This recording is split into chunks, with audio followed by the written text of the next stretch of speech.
ಅಯ್ಯೋ ಇದಕ್ಕೇನಾಯ್ತು? ಯಾಕೆ ಹಿಂಗ್ ಮಾಡ್ಕೊಳ್ತಾ ಇದೆ? ಅಕ್ಕ ಒಳ್ಳೆ ಕಳ್ಳನ ಹಿಡ್ದಂಗೆ ಮಾಡ್ತಿದ್ಯಲ್ಲ, ಇದು ಬಿಲ್ಲಿಂಗ್ ಎಲ್ಲ ಕರೆಕ್ಟಾಗಿ ಆಯ್ತು ತಾನೇ? ಇಷ್ಟೋ ತನಕ ಮಾಡಿದ್ದಾದ್ರೆ ಕಣ್ಣಿಗೆ ಕಾಣಿಸ್ತಿಲ್ವ ನಿನಗೆ?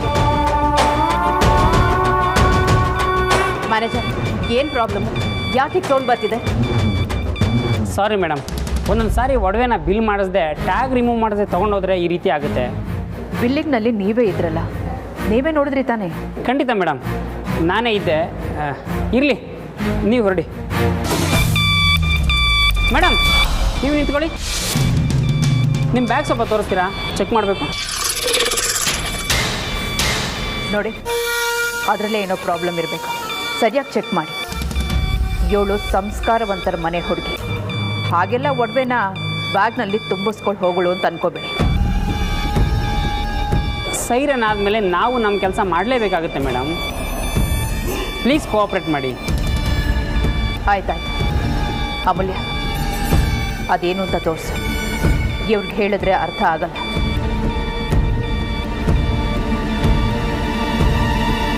ತೇಜ, ಬನ್ನಿ ಇಲ್ಲಿ. ಈ ಬ್ಯಾಗ್ ಚೆಕ್ ಮಾಡಿ.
ಈಗೇನು ಹೇಳ್ತೀರಾ ಮೇಡಮ್? ಇದನ್ನು ನೀವು ಬಿಲ್ಲಿಂಗಿಗೆ ತಂದೇ ಇರಲಿಲ್ಲ. ಈ ಹುಡುಗಿ ಯಾರಿಗೂ ಗೊತ್ತಿಲ್ಲದೆ ಇರೋ ಥರ ಎಸ್ಕೇಪ್ ಮಾಡೋಕ್ಕೆ ನೋಡಿದಾಳೆ. ಅಯ್ಯೋ ಇಲ್ಲ, ಇದು ಹೇಗೆ ಬಂತು ಅಂತಂದರೆ ನನಗೆ ಗೊತ್ತಿಲ್ಲ. ಸಿಕ್ಕಿದ ಮೇಲೆ ಎಲ್ಲರೂ ಇದನ್ನೇ ಹೇಳೋದಮ್ಮ. ಸುಹಾಸಿನಿ ಮೇಡಮ್ ಜೊತೆ ಇದ್ರಿ ಅಂತ ನಾವು ರೆಸ್ಪೆಕ್ಟ್ ಕೊಟ್ಟರೆ, ಛೇ.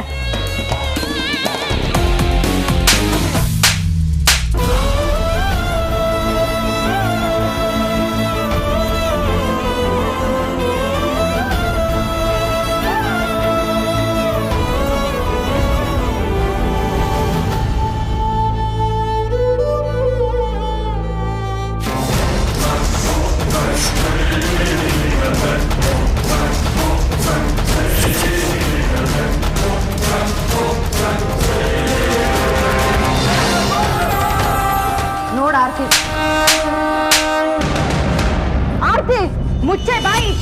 ನೀನು ಒಂದೇ ಒಂದು ಮಾತಾಡಿದ್ರು ಹಲ್ಲು ಉದ್ರಿಸ್ಬಿಡ್ತೀನಿ.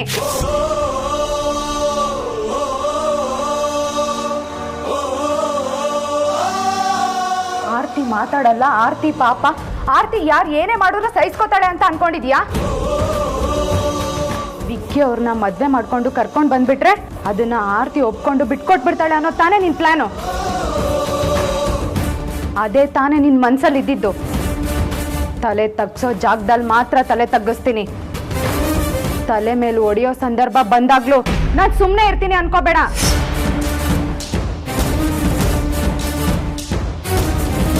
ತಾಯಿ ತರ ಸುಮ್ಮನೆ ಇರ್ತೀನಿ ಅಂದ್ರೆ ಅದ್ರ ವಿರುದ್ಧವಾಗಿ ನಡ್ಕೊಳ್ಳೋದಕ್ಕೂ ಬರುತ್ತೆ ನನಗೆ.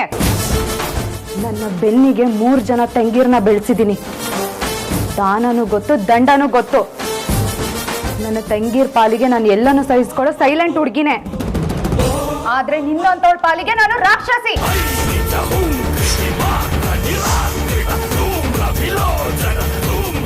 ನನ್ನ ಇನ್ನೊಂದು ಮುಖ ನೀನ್ ನೋಡಿರ್ಲಿಲ್ಲ ಅಷ್ಟೇ.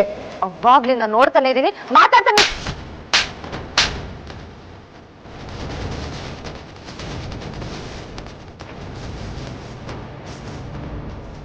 ತಪ್ಪು ಮೇಲೆ ತಪ್ಪು ಮಾಡ್ತಾನೆ ಇದ್ರೆ ಬರೆ ಮೇಲೆ ಬರೆ ಬೀಳ್ತಾನೆ ಇರುತ್ತೆ. ಏನ್ ಹಾಗೆ ನೋಡ್ತಾ ಇದೀಯಾ? ನಾನು ಇಲ್ಲಿಗೆ ಹೇಗ್ ಬಂದೆ ಅಂತ ಯೋಚನೆ ಮಾಡ್ತಿದ್ಯಾ ಅಲ್ವಾ? ವಿಕ್ಕಿ, ವೇದಾಂತ್ ಅವರು ಅಸೈನ್ಮೆಂಟ್ ಕೊಟ್ಟಿದ್ದಾರೆ, ನಾವಿಬ್ರು ದೇವಸ್ಥಾನಕ್ಕೆ ಹೋಗ್ಬೇಕು, ಬನ್ನಿ. ಆದ್ರೆ ಇದೇ ದೇವಸ್ಥಾನ ಅಂತ ಹೇಗ್ ಗೊತ್ತಾಯ್ತು ಅಂತ ಯೋಚನೆ ಮಾಡಬೇಡ. ಅದನ್ನು ಹೇಳ್ತೀನಿ.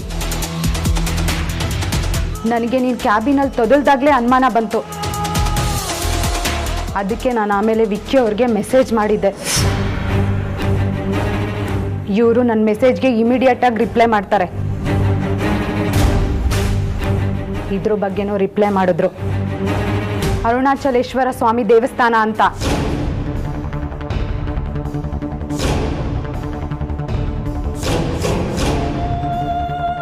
ಆಗ ನೀವಿನ್ನೂ ಆಫೀಸ್ ಬಿಟ್ಟಿರ್ಲಿಲ್ಲ ಅನ್ಸುತ್ತೆ. ನಾನ್ ನಂಬಿರೋ ದೇವರು ನನ್ನನ್ನು ಯಾವತ್ತೂ ಕೈ ಬಿಟ್ಟಿಲ್ಲ. ಒಳ್ಳೆತನಕ್ಕೆ ಮೋಸ ಆಗೋದಿಲ್ಲ ಅನ್ನೋದಕ್ಕೆ ಇದೇ ಸಾಕ್ಷಿ. ಯಾವಾಗ ದೇವ್ರ ಮನೇಲಿ ಎಡಗಡೆಯಿಂದ ಪ್ರಸಾದ ಆಯ್ತೋ ಎಲ್ಲ ಅರ್ಥ ಆಯ್ತು. ಅಷ್ಟಾಗಿದ್ದೆ ತಡ ಮಾಡದೆ ಸೀದಾ ಹೊರಟೆ. ಇಷ್ಟು ದಿನ ಕಣ್ಣ ಮುಚ್ಚಲು ಆಟ ಆಡಿದ್ ಸಾಕು. ಆರ್ತಿ, ವಿಕ್ಕಿ ನನಗ್ ಬೇಕು. ನೀನ್ ಇದ್ರಿಂದ ದೂರ ಇದ್ಬಿಡು. ಇಷ್ಟಾದ್ಮೇಲೂ ನಿನಗೆ ಬುದ್ಧಿ ಬಂದಿಲ್ಲ ಅಲ್ವಾ? ಇದೇ ಕೊನೆ. ಇನ್ಯಾವತ್ತೂ ವಿಕ್ಕಿ ಬಗ್ಗೆ ಕನಸು ಕೂಡ ಕಾಣಬೇಡ. ಅದ್ರ ಮೇಲೂ ನೀನು ಮುಂದುವರೆದ್ಯೋ, ಇಷ್ಟು ದಿನ ನಡೆದಿದ್ದೇ ಬೇರೆ, ಇನ್ನು ಮುಂದೆ ನಡೆಯೋದೇ ಬೇರೆ.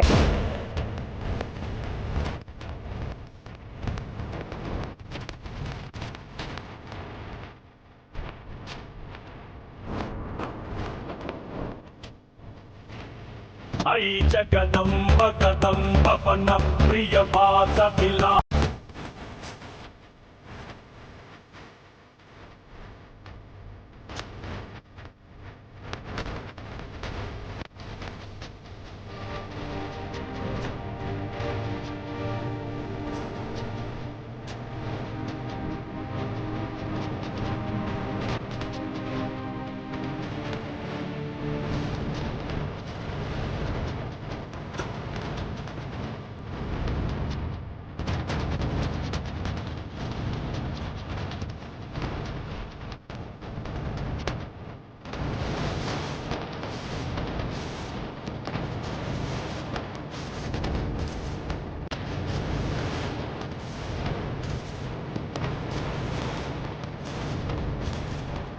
ಸೋಫಾಸ್ನಿ, ಏನೇ ಮಾಡ್ತಾ ಇದ್ದೀರಾ? ಇನ್ನೇನು ಇವಳಿಗೆ ಸನ್ಮಾನ ಮಾಡ್ಬೇಕಾ? ಇವ್ರೇ ಬಂದಾಗ ಹೇಗಾದ್ರೂ ಹಾಳಾಗೋಗ್ಲಿ. ನಮ್ಮ ಜೊತೆ ಬಂದಾಗ ಯಾಕಿಂತ ಚಿಕ್ಕ ಕೆಲಸ ಮಾಡಬೇಕು?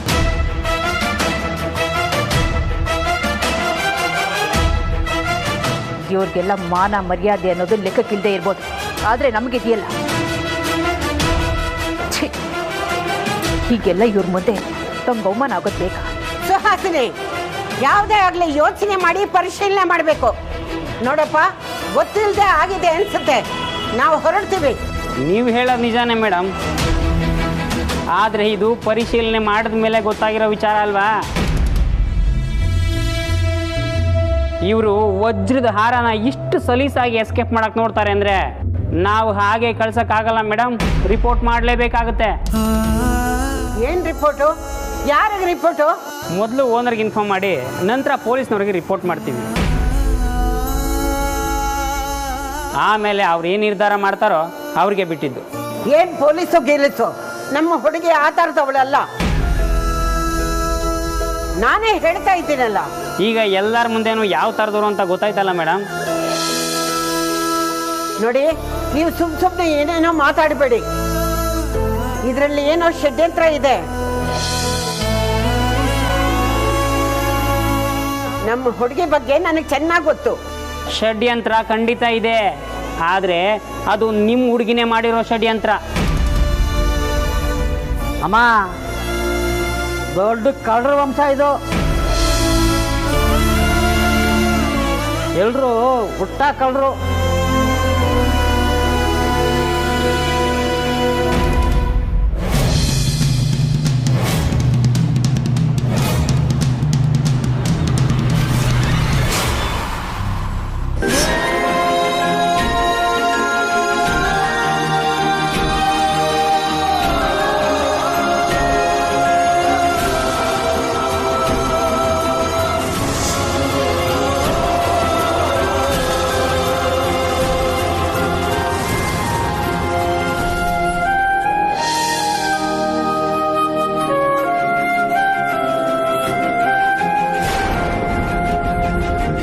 ಏನೆಲ್ಲ ಹಾಗೆ ನೋಡ್ತಾ ಇದ್ದೀರಾ? ಅಮೂಲ್ಯನ್ಗೆ ಕಷ್ಟ ಬಂದಾಗ ನಾನು ಬಂದು ಕಾಪಾಡ್ತೀನಿ ಅಂತಾರ. ಕರೆಕ್ಟಾಗಿ ಗೆಸ್ ಮಾಡಿದ್ದೀರ.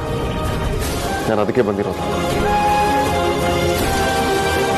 ಯಾಕೆಂದ್ರೆ ನನಗೆ ಇವಳ ಮೇಲಿರೋ ನಂಬಿಕೆ ಅಂತದ್ದು. ಸರ್ ದಯವಿಟ್ಟು ತಪ್ಪು ತಿಳ್ಕೊಬೇಡಿ, ನೀವು ರಾಂಗ್ ಪರ್ಸನ್ ನಂಬ್ತಾ ಇದ್ದೀರಾ. ಈಗಷ್ಟೇ ಒಂದು ನಿಮಿಷ, ನಾನು ನನ್ನ ತಾಯಿ ಮೇಲೆ ಬೇಕಾದರೂ ಆಣೆ ಮಾಡಿ ಹೇಳ್ತೀನಿ, ಅಮೂಲ್ಯ ಯಾವ ತಪ್ಪು ಮಾಡಿರೋದಕ್ಕೆ ಸಾಧ್ಯನೇ ಇಲ್ಲ.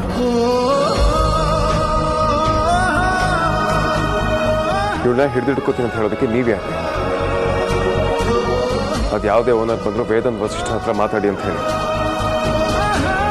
ಅದು ಹಾಗಲ್ಲ ಸರ್, ಈ ಒಡವೆ ಇವ್ರ ಬ್ಯಾಗಲ್ಲೇ ಸಿಕ್ತು, ಇದಕ್ಕೆ ಬಿಲ್ಲೇ ಆಗಿರಲಿಲ್ಲ. ಅದು ನಿಮಗೆ ಕಾಣ್ತಿರೋದು, ಆದರೆ ಅದನ್ನೇ ಸತ್ಯ ಅಂತ ಹೇಳೋದಕ್ಕಾಗಲ್ಲ. ಯಾರೋ ಒಡವೆನ ಅಮೂಲ್ಯ ಬ್ಯಾಗ್ ಒಳಗಡೆ ಇಟ್ಟು ತಮಾಷೆ ನೋಡೋದಕ್ಕೆ ಕೆಲಸ ಮಾಡಿದ್ದಾರೆ. ಯಾರು ಯಾಕಂತ ಕೆಲಸ ಮಾಡ್ತಾರೆ ಸರ್? ಯಾಕೆ ಅಂತ ನನಗೂ ಗೊತ್ತಿಲ್ಲ, ಆದರೆ ನನ್ನ ಪ್ರಕಾರ ಆಗಿರೋದೇ. ನಿಮ್ಗೆ ಅಷ್ಟೊಂದು ಡೌಟ್ಸ್ ಇದ್ರೆ CCTV ಫುಟೇಜಸ್ನ ಚೆಕ್ ಮಾಡಿ, ಗೊತ್ತಾಗುತ್ತೆ. ಅದನ್ನೆಲ್ಲ ಯಾಕೆ ಸುಮ್ಮನೆ ಚೆಕ್ ಮಾಡಬೇಕು ಸರ್? ಇವರು ನೋಡಿದ್ರೇನೆ. ಏನ್ರಿ ನಾವು ನೋಡಿದ್ರೇನೆ? ನಿಮ್ಗೆಲ್ಲ ಮನುಷ್ಯನ ಅವ್ರು ಹಾಕೋ ಬಟ್ಟೆಯಿಂದ ನಡೆದ ಅಭ್ಯಾಸ ಅಲ್ವಾ? ಮುಖವಾಡ ಹಾಕೊಂಡು ಗತ್ತು ತೋರಿಸಿದ್ರೆ ಅದನ್ನೇ ನಿಜ ಅಂತ ನಂಬ್ತೀರ. ಆದರೆ ಇನ್ನೋಸೆಂಟ್ ಆಗಿರೋ ನಿಜವಾದ ಮುಖವಾಡ ಅನ್ಕೋತೀರ. ಸ್ಟೇಟಸ್ ತೋರಿಸ್ತಾ ಬಿಟ್ಟಿ ಪೋಸ್ಟ್ ಕೊಡೋ ಫೇಕ್ ಪರ್ಸನಾಲಿಟಿಗಳಿಗೆಲ್ಲ ನಿಮ್ಮ ಲೆಕ್ಕದಲ್ಲಿ ದೊಡ್ಡವರು, ಆದರೆ ಸಿಂಪಲ್ ಆಗಿರೋರೆಲ್ಲ ಕಳ್ಳು ಅಲ್ವಾ? ವ್ಯಕ್ತಿತ್ವನ ಬಟ್ಟೆಯಿಂದ ಬಣ್ಣದಿಂದ ಅಳಿಯೋದಕ್ಕೆ ಹೋಗ್ಬಿಡಿ. ಪರ್ಸನಾಲಿಟಿನ ಫೋಟೋಶಾಪ್ ಮಾಡಿ ನಿಮ್ಗೆ ಹೇಗೆ ಬೇಕೋ ಅದು ಚೇಂಜ್ ಮಾಡ್ಕೋಬೇಡಿ. ಒಂದು ಮಾತು ನೆನ್ಪಿಟ್ಕೊಳ್ಳಿ, ಯಾರೋ ನಂಬಿಲ್ಲ ಅನ್ನೋ ಕಾರಣಕ್ಕೆ ಸತ್ಯ ಸುಳ್ಳಾಗೋದಿಲ್ಲ. ಅಥವಾ ನೀವೆಲ್ಲ ನಂಬಿದ್ರಿ ಅನ್ನೋ ಕಾರಣಕ್ಕೆ ಸುಳ್ಳು ಸತ್ಯ ಆಗೋದಿಲ್ಲ.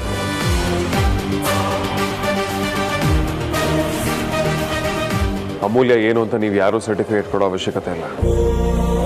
ಇಷ್ಟು ಮೇಲೂ ನಿಮಗೆ ಡೌಟ್ ಇದ್ರೆ CCTV ಫುಟೇಜಲ್ಲಿ ಇವಳೇ ಅದನ್ನು ಕದ್ದಿದ್ದಾಳೆ ಅಂತ ನಿಮಗೆ ಪ್ರೂಫ್ ಸಿಕ್ಕಿದ್ರೆ ಅದನ್ನು ತಗೊಂಡು ನನ್ನ ಹತ್ರ ಬನ್ನಿ.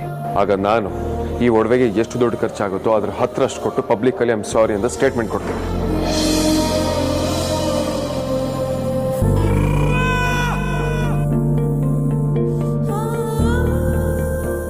ಮಾಮೂಲ್ಯ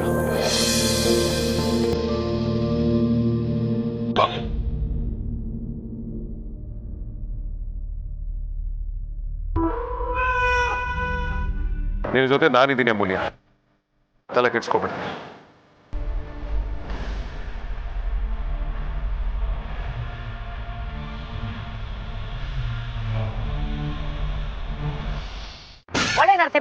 ಒಳ್ಳೆ ನರಸೀಪುರದ ಬೆಣ್ಣೆ ಅಂತ ತಗೊಂಬಂದ್ ಕೊಟ್ಟಾಗ್ಲೇ ಅರ್ಥ ಮಾಡ್ಕೋಬೇಕಿತ್ತು. ನನ್ನ ಮೀನಾಕ್ಷಿ ಊರು ಒಳ್ಳೆ ನರಸೀಪುರ ಅಂತ. ಇಷ್ಟು ಸಣ್ಣ ಮ್ಯಾಟ್ರ್ ನನ್ನ ತಲೆಗೊಳಿಲಿಲ್ವೇ? ಹೋಗ್ಲಿ, ನನ್ನ ಮೀನಾಕ್ಷಿ ಮ್ಯಾಟ್ರ್ ಏನಾಯ್ತಪ್ಪ? ಕಾಂತಣ್ಣ, ನಿಮ್ಮ ಮೀನಾಕ್ಷಿ ಮನೆ ಹೊಳೆ ನರಸೀಪುರ ಪಾನಿಪುರಿ ಸರ್ಕಲ್ ಪಕ್ಕದಾಗೆ ಇತ್ತ. ಮತ್ತೆ ಉಳ್ಕಲ್ಲ, ಮುಂದಿನ ಸಲ ಹೇಳ್ತೆ. ಬಾಯ್ ಬಾಯ್ ಬಾಯ್ ಬಾಯ್. ಹೋಗಪ್ಪ ಹೋಗು. ಕೆಂಗೇರಿ ಮೊರಿಲ್ ಡೈ ಹೊಡೆದು ಈಜ್ಬಿಟ್ಟು ಅಲ್ಲಿಂದ ಪಾನಿ ಎತ್ಕೊಂಡು ಪಾನಿಪುರಿ ಹಾಕ್ಬೇಕಲ್ವ ನೀನು? ಹೋಗು.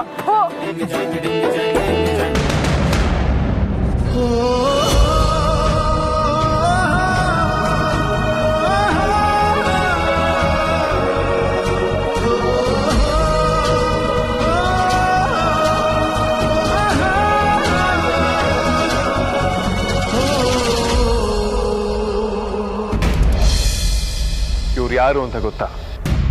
ಇವರು ನನ್ನ ಅಪ್ಪ ಅಮ್ಮ. ನನ್ನ ಇವಳ ಸಂಬಂಧ ಮಾತಲ್ಲಿ ಹೇಳೋದಕ್ಕಾಗಲ್ಲ.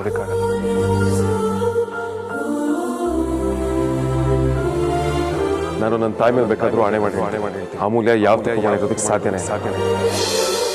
ಯಾಕೆಂದ್ರೆ ನನಗೆ ಇವಳ ಮೇಲೆ ಇರೋ ನಂಬಿಕೆ ಅಂತದ್ದು.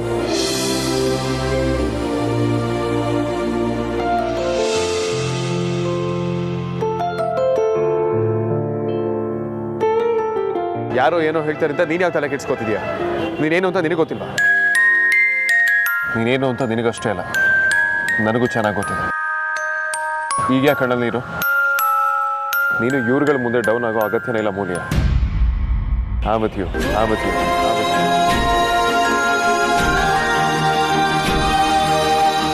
ಈ ವಿಚಾರ ನಿಮ್ಮ ಮನೆಯವ್ರ ಹತ್ರ ಹೋಗದೆ ಇರೋ ಹಾಗೆ ನಾನು ನೋಡ್ಕೋತೀನಿ. ಸುಮ್ಮನೆ ಟೆನ್ಷನ್ ಮಾಡ್ಕೋಬೇಡ. ಅನ್ಫಾರ್ಚುನೇಟ್ಲಿ ಈಗೀಗ ಎಲ್ಲರಿಗೂ ದುಡ್ಡು ಮಾತ್ರ ಕಾಣ್ತದೆ, ಎಲ್ಲವನ್ನೂ ಅದರಿಂದನೇ ಎಳಿತಿದ್ದಾರೆ. ಎರಡನೇ ಸಲ ಅದ್ರ ಬಗ್ಗೆ ಯೋಚನೆ ಮಾಡೋದಕ್ಕೆ ಯೋಗ್ಯತೆನೇ ಇಲ್ಲರೋರ ಬಗ್ಗೆ ನೀನು ಯಾಕೆ ಯೋಚನೆ ಮಾಡ್ತಿದ್ಯಾ? Just leave it.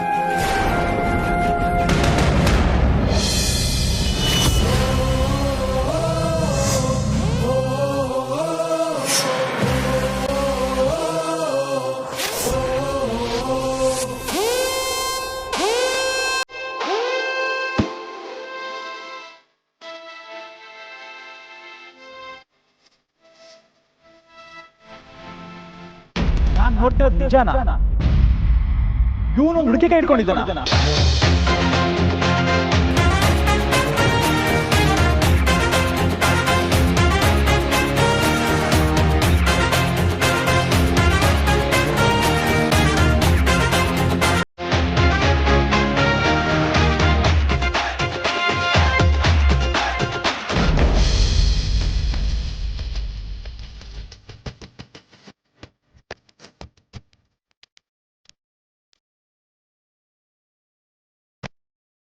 ರಾಜು, ಅಜ್ಜಿ ಅಮ್ಮಗೆ ಹತ್ರದಲ್ಲಿ ನಮ್ಮ ಯಾವ ಕಾರ್ ಇದೆಯೋ ಅದನ್ನು ಕಳಿಸಿ. ನಡೀರಿ. ಸರಿ ಸರ್.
ಪೊಲೀಸಿಗೆ ಕೊಡ್ತಾರಂತೆ, ಓನರ್ ಬರ್ಬೇಕಂತ. ಬಟ್ ಹಿಂಗ್ ನಾನ್ ಸೆನ್ಸ್. ನಿನ್ ಕದಿದೆಯಲ್ವ ಅಂತ ಕ್ಲಿಯರ್ ಕೂಡ ಮಾಡ್ಕೊಳ್ದೆ ಬಾಯಿ ಬಂದಾಗ ಮಾತಾಡ್ತಾರ. Damn it. ನೋಯ್ತದೆ. ವಾಟ್? ಕೈ ನೋಯ್ತದೆ.